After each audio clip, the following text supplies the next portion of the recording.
What's up, y'all? I hope y'all liked that last video. Let's get back to it, man. We're talking about the third, fourth, and fifth dimension and the analogy of the water bottle and the pond, and how if you were to take some of that water out of the pond and place it within a water bottle, that the water that's in that water bottle is still the same pond water, but it is now in a new container, right? And that is literally us here on the third dimension compared to the fifth dimensional version of ourselves, which would be the pond itself, the greater body of water, right? And us as humans on this planet, being the water bottles, we are all water bottles, and the water that we have, they come from like different stars. They come from different planets, different places, our star systems, and that's where we get the concept of like star seeds. So say somebody's water is from another star compared to most people's souls, wherever their higher soul comes from. It can be from anywhere in this damn multiverse. That's some higher universal knowledge that I am not fully aware of on this plane, but I can understand more about the function of it, right? The function of how we get all these different varieties of souls all within the same type of species, right? Because our souls come from multiple dimensions, like a higher dimension. And the higher dimension, as you know, there's a broader range than that, right? Just like if you were to play Apex Legends or a video game online with people, you guys are all playing as characters within that game, but you all may be from all over the world, speaking different countries, speaking different languages, different backgrounds and so forth. So different even consoles and whatnot. So there's on a higher level, there's more variety than down here, right? As far as what meets the eyes, what we experience here, what meets the eyes here, playing the role as a water bottle, right? We're all got the Ozarka label on them, but the water's actually from different places, so to speak. But this video is not mostly about that. That's just a little side thing. So your higher self would be the greater water, right? And you as a human, we have moments of greatness, right? You have certain moments that are like your greatest moments of you doing things that you didn't think you could do or whatever, and that's always there, right? You're always able to tap into that, the side of you that is not afraid, the side of you that can achieve crazy things and accomplish anything that you put your mind to. That's your higher self. It's not something that's just not there and then you just like kind of discover it. There's something that's already there that you're tapping into. This understanding of triumph, and this understanding of being like, you know, outside of the dream, right? Like what do you call it? Surreal? What do you call it? When you're in a dream and but you're controlling it. Can't think of the word right now. It'll come back to me. Anyways, I was like right there. Lucid. When you're lucid dreaming, it's kind of like that, right? Like if you go into a game and you know you're playing a game and you know that you're controlling a character, you're gonna be a lot less fearless, right? Than if you thought you were actually in the game, like an NPC type vibe. So your higher self, your soul knows this. It doesn't think this. It doesn't have to relearn this. It knows this, right? So we are on these planes, in the lower planes, the challenge is to see if you are as great as your higher self, right? Like if your higher self came down here and was playing the game, it would win the game. I promise. Your higher self would just run the shit, right? Everybody would pretty much know who you are one way or another, just from proximity, even if you weren't famous or whatever. But that's the game. That's what we're doing here. Your higher self is like I mentioned before, it's like if you were to put like an AI version of yourself, right? If you were to take a copy of who you are and place yourself inside of a game or inside of a movie environment or whatever, and just to see what you would do and how you would react, and this version of you is literally like the same thing as you, pretty much a spitting image, and also like makes the same decisions that you would make in those positions, right? Like a perfect clone type vibe. Obviously it's not a perfect clone because it doesn't know who it is, but it has I don't know why that makes me laugh, because it's true, but but it doesn't know who it is, but it's influenced by all of the things. It's like you plant a seed in this world, right? And you get to see how that seed grows, right? Just like you plant a tree or whatever, you get to see how that seed grows and how it, and you have, you can kind of cultivate it like a bonsai tree a little bit, try to make sure you guide it here and there, along the way. But it's inevitably going to be influenced by its environment. It's inevitably going to be a part of that world, because that's it's going to be a part of that world. That might be a thing. I'm like dropping some. It's just there's a mystery to the world. There's a mystery here that is supposed to be acknowledged, understood, respected, and kept, because that's the mystery of the game, right? Is to be in the world and to not have the understanding that the world, although the world is real, you yourself are experiencing it from elsewhere. Like, you're experiencing it as a human, but you're human, all the senses and everything are, all of these experiences are going somewhere, you know what I mean? Like, all of your memory and everything, it's going somewhere, right? Subconsciously, it's going somewhere. So, you as a human, you are supposed to go into the world and be of that world and become that world and be a character within that world, right? Because, like, otherwise, why would you go into the Lord of the Rings world with the experience of, I'm from the future, like Star Wars, and so when I go into this Lord of the Ring world, I'm just going to be like a Star Wars character in Lord of the Rings, like still trying to do Star Wars stuff.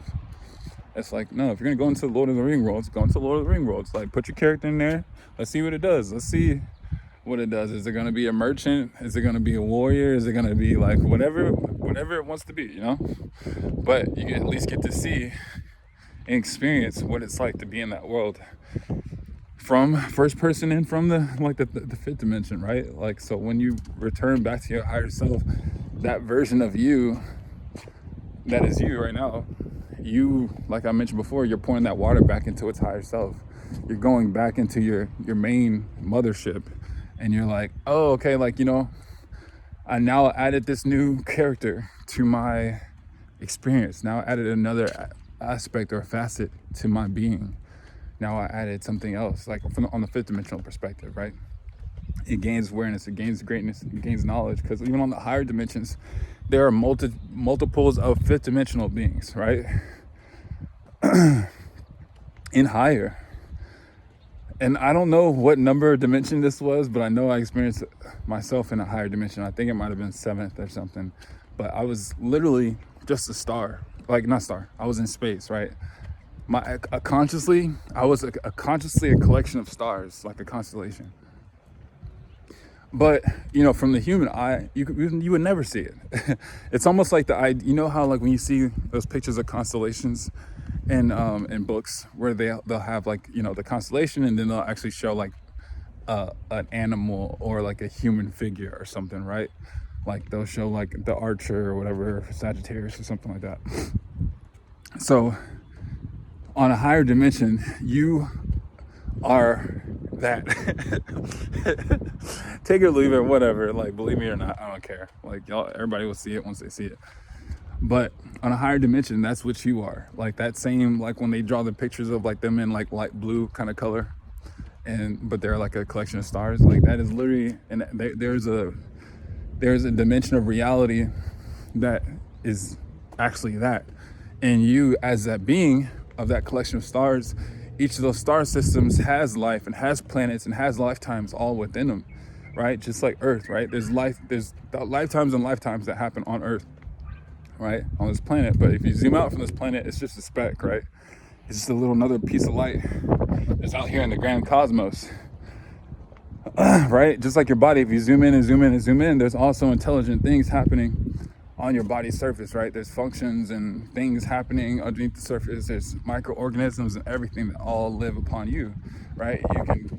You can go in the water and take a shower, or you can do all these different things, but you still have these things it's not gonna interrupt what's going on on a micro level that's happening internally, right, within you, and so forth. Yeah, it will affect it, but it's not going to, like, destroy everything that's going on within you, right? Just because you decided to, do this or do that, like, the organisms are still going to organism. But anyways, I say that to say that, like, you on the higher level, that is what you are. Like, you are literally a collection of souls. You know what I mean? Like that is what God is. You know what I mean? But we do it on a lower level too. It's like it divides, right? So each division is smaller and smaller and smaller, right? So say you got 1 and it divides itself into 2, which divides itself into 4, which divides itself into 8, which 16, 32, 64, 128, 256, 512, 1024, 2048, 4096, whatever. But like, that's how your soul is, right? To the divine. Like, you have a higher self that is multiple versions of yous, like levels of reality that are you, right? That are like third dimensional people walking around and gaining experience and having experience life from time, right? Through time, like through tick tock type shit, right? But then after you get out of life, there's a higher version of you that you experienced, that I mentioned before, that is that collection of multiple lower lives, right?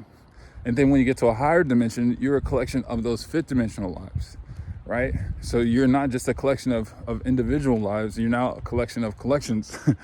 You know what I mean? And so forth and so much. It all consolidates, right?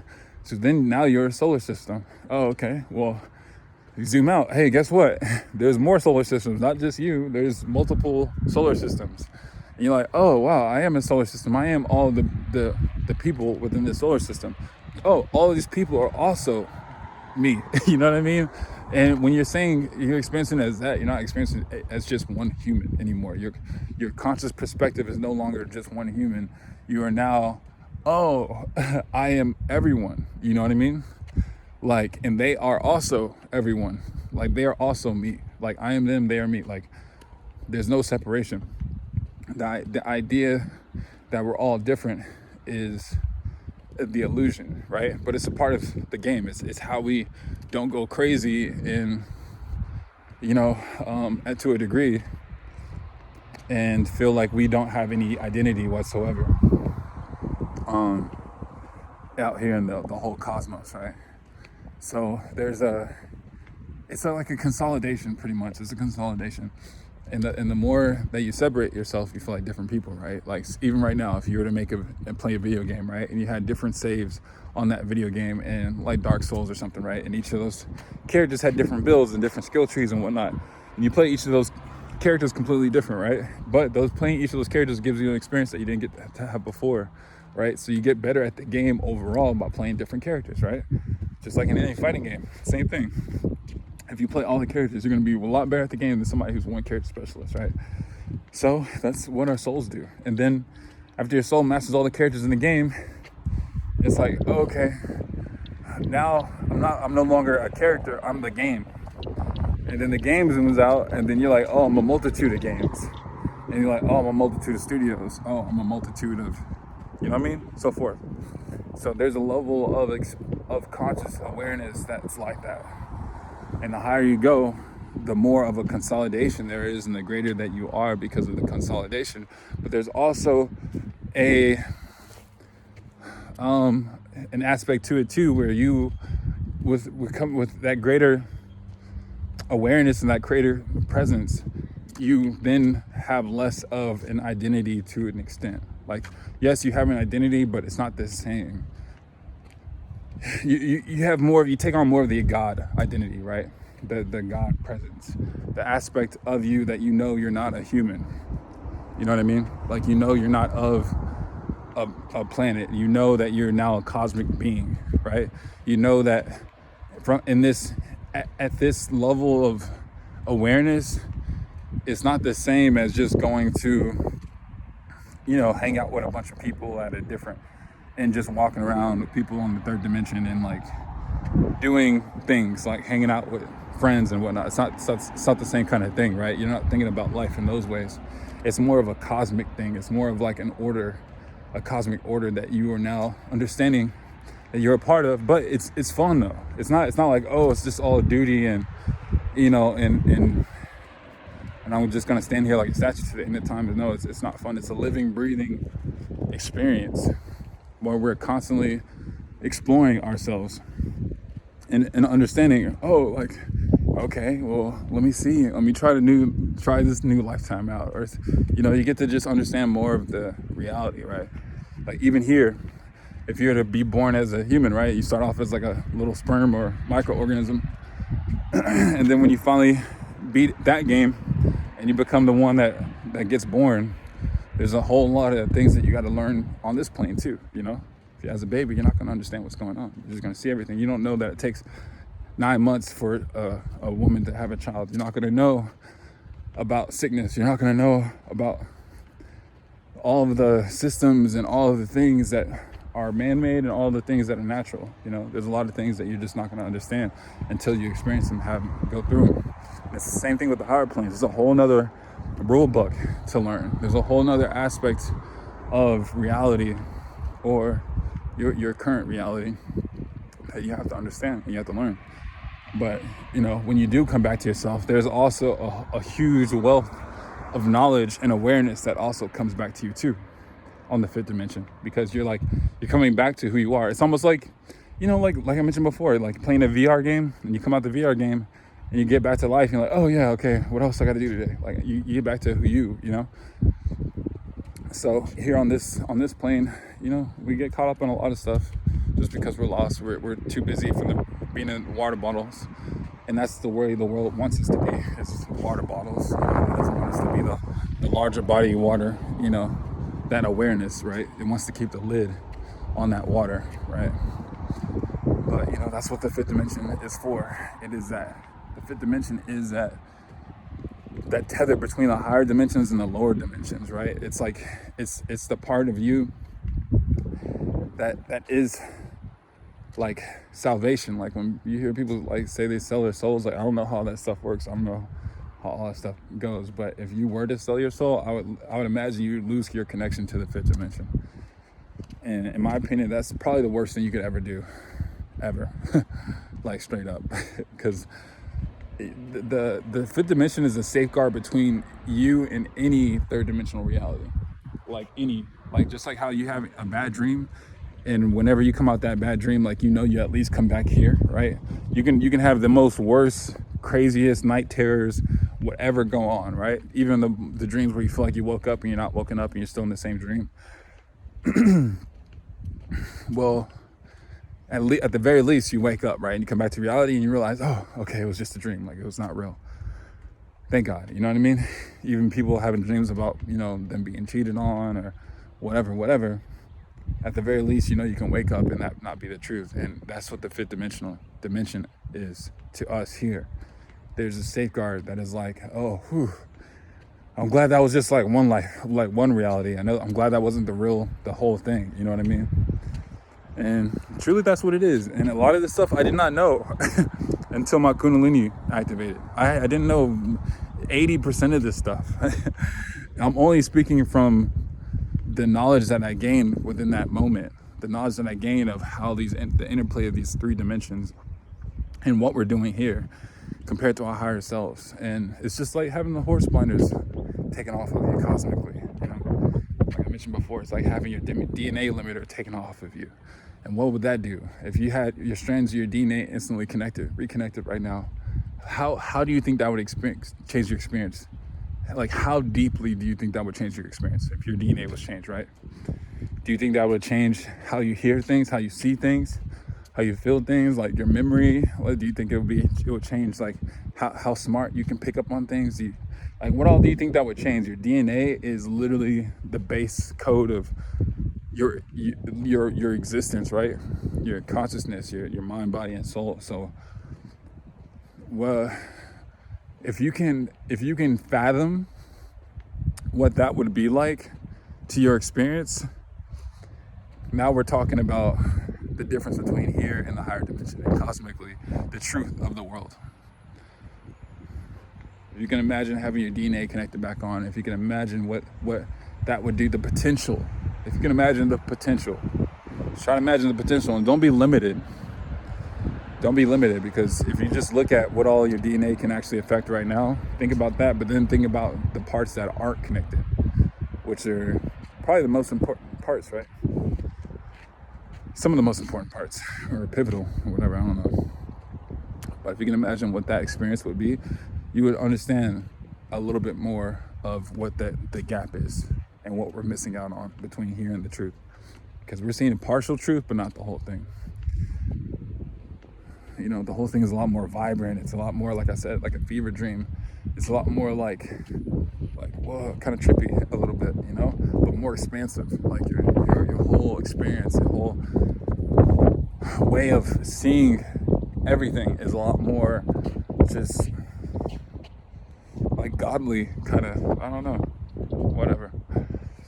I'll leave it at that. This is just kind of to double down on the 3rd, 4th, and 5th. I might move on and we might start on a new subject, but I think these are some of the most important things to kind of understand. So I'm just kind of double, tripling, quadrupling down on the interplay between you and your higher self. All right, take care, love y'all, and we'll chat again soon.